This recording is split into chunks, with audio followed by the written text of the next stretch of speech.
முதல்வர் விஜய் அவர்கள் இந்த இமேஜில் தெரிகிறவங்களை எதுக்காக சந்தித்தாருன்னா இந்த வீடியோவில் பார்க்க போகிறோம்.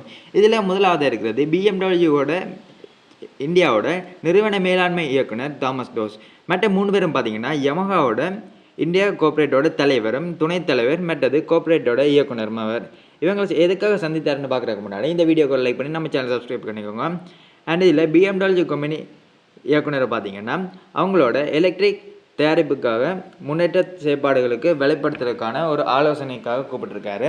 ஸோ அதுக்கப்புறமா யமஹா கம்பெனிக்கிட்ட அந்த நிறுவனத்தோட விரிவான திட்டத்துகளுக்கான தமிழக அரசு ஆதரிக்கும்னு சொல்லியிருக்காரு. அதாவது அந்த கம்பெனியோட புதிய திட்டங்களை தமிழக அரசு ஆதரிக்கும்னு சொல்லியிருக்காரு. அண்ட் அவங்களோட முதலீட்டை பார்த்தீங்கன்னா தமிழ்நாட்டை மேற்கொள்ளுமாறு தளபதி விஜய் கேட்டிருக்காரு. இதனால் என்ன நன்மைன்னு பார்த்தீங்கன்னா தமிழ்நாட்டில் அந்த கம்பெனிஸ் வந்தால் வெஹிக்கிள்ஸோட ப்ரைஸ் ரொம்பவே டவுன் ஆகும். ஸோ தளபதி சிஎம் ஆகி கொஞ்ச நாள் கூட ஆகல, அதுக்கு முன்னாடியே அவரோட பணிகளை துவங்கிட்டாரு. ஸோ இதுக்கு முன்னாடி பல பணிகளை நிறைவேற்றியிருக்காரு. அண்ட் நான் போன வீடியோஸ்லையும் சொல்லியிருப்பேன். ஸோ தளபதி வீடியோட இந்த செயற்பாடு பிடிச்சிருந்தா மறுபடியும் சொல்கிறேன், இந்த வீடியோக்கு லைக் பண்ணி நம்ம சேனலை சப்ஸ்கிரைப் பண்ணிக்கோங்க.